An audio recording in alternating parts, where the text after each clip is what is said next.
Today, we are going to rank every piece of S-grade equipment in Survivor.io on a tier list. It has come to my attention that you don't own an EWinRacing gaming chair. If you want to change, go to EWinRacing.com, use code FaceCast for 20% off your very own gaming chair or gaming desk.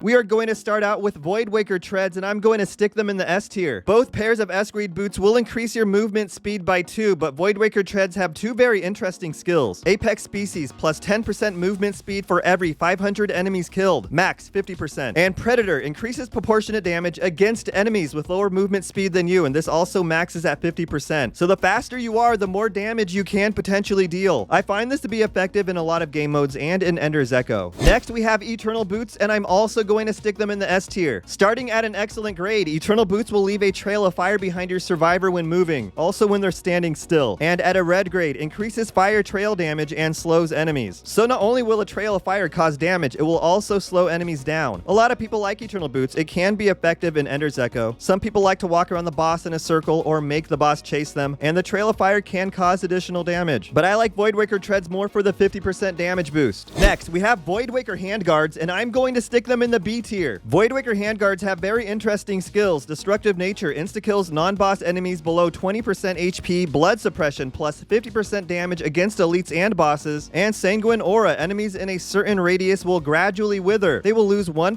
HP per 1 second, and it's ineffective against bosses. They do sound good on paper, and they sound like they might be very effective in Ender's Echo, especially since they had that blood suppression skill, which will increase your damage against elites and bosses by 50%. But I have tested them, and Eternal Gloves just outperform them every time. Next, we have Eternal Gloves, and I'm going to stick Eternal Gloves in the A tier. Eternal Gloves will increase your attack by 20% when your own HP is above 50%, and attacks have a 10% chance to crit. And then the last skill, the red skill down here, crit rate plus 10% and crit damage plus 100%. The additional crit rate and crit damage is why Eternal Gloves outperform Voidwaker Handguards. They just simply cause more damage and they're more effective. Next, we have the Voidwaker Sash, and I'm going to stick it in the C tier. All S-grade belts will increase the revival effect by 20%, but the Voidwaker Sash has two unique skills: Gain Harden for 5 seconds for every 500 enemies killed. This will make you immune to all projectile damage at an excellent grade, but at a red grade, immune to all damage when hardened, insta-kills minions when colliding with them. So not only will you become immune to all damage for 5 seconds, you will insta-kill minions when you run into them. It doesn't really add much to the game, but I guess it's better than anything. Next, we have the Eternal Belt, and I'm also going to stick it in the C tier. The Eternal Belt triggers invincibility for 2 seconds when damaged, and this can trigger once every minute. In addition, at a red grade, your attack will be increased by 50% for 3 seconds when invincible. This skill can sometimes be effective in Ender's Echo. You can sometimes get a 50% attack increase, and since immunity triggers every 1 minute, it might trigger whenever you need it. Next, we have the Voidwaker Emblem, and I'm going to stick it in the A tier. With the Voidwaker Emblem, you can gain Berserk for 5 seconds when leveling up. This will increase your damage by 40%, so each time you choose a skill in battle, you can increase your damage by 40% for 5 seconds. Next, the lower your HP is, the higher your damage. This triggers below 50% HP, and the max is 40% damage. And then at a red grade, the lower your HP is, the higher your crit rate. This triggers below 50% as well, and also maxes out at 40%. I don't like the Voidwaker Emblem in chapters, but I love it in Ender's Echo. It can totally cause a lot of damage to a single target, and every time you choose a skill in Ender's Echo, you can get a 40% damage boost. Next up, we have the Eternal Necklace, and I'm going to stick it in the A tier. The Eternal Necklace has 3 skills. The higher the target's HP, the more damage dealt. Deals additional damage to enemies with full HP, and all passive effects plus 15% in battle. The Eternal Necklace is very effective in chapters due to the red skill down here. It can increase all passive effects by 15% in battle. Next, we have the Voidwaker Windbreaker, and I'm going to stick it in the A tier. With the Voidwaker Windbreaker, you can gain Berserk for 5 seconds when dying. All skill damage can absorb HP. This happens 1 time each battle, resets on revival. At an excellent grade, Berserk duration extended to 10 seconds, also immune to death. And then at a red grade, excess HP absorbed when Berserk is converted into an energy shield. So instead of dying, you will rapidly heal, and when that's all over, you will get a little shield on your health bar. People like the Voidwaker Windbreaker because it can stop you from dying. For example, if you reach a final boss and he one-shots you, it can stop you from dying. But I don't know, I would rather die and take the revival effect, have my attack and movement speed increased. Next, we have the Eternal Suit, and I'm going to stick it in the S tier. At a red grade, the Eternal Suit can revive you twice and increase your attack and movement speed by 15% each time. This thing can carry you through chapters, it can carry you in Ender's Echo. If you would rather use the Voidwaker Windbreaker than the Eternal Suit, I want to know why, so put it in the comments below. Next, we have the Void Power Weapon, and I'm going to stick it in the S tier. The Void Power Weapon is honestly designed to carry you throughout chapters. You can stand inside the shields and the black holes to avoid taking damage and negate projectiles, so it's very effective. Last on the list, we have the Lightchaser, and I'm going to stick the Lightchaser in the S tier. The Lightchaser triggers a backward slash every 5 attacks and leaves behind a sword array every 10 attacks at a red grade. Unlike with the Void Power Weapon, this is a melee weapon. It's pretty much like a hack and slash weapon, and it can cause a lot of damage as well as knock away projectiles like bullets. It is very effective, and a lot of people often ask which is better, Void Power or the Lightchaser. And to answer that, it really depends on the user. One of them is melee, one of them is ranged, but I personally prefer the Void Power Weapon. Looking back on things while I edit this, I would probably put Eternal Gloves in the S tier. Come up here, go in the S tier. These are really the only thing in the game that can increase your crit damage by 100%. 100% is a lot. All right, guys, that does it for today. Here's the finished tier list. If you would rank anything differently, let's hear it in the comments below. Thank you so much for watching. Don't forget to smash like and subscribe before you go. I'll see you next time.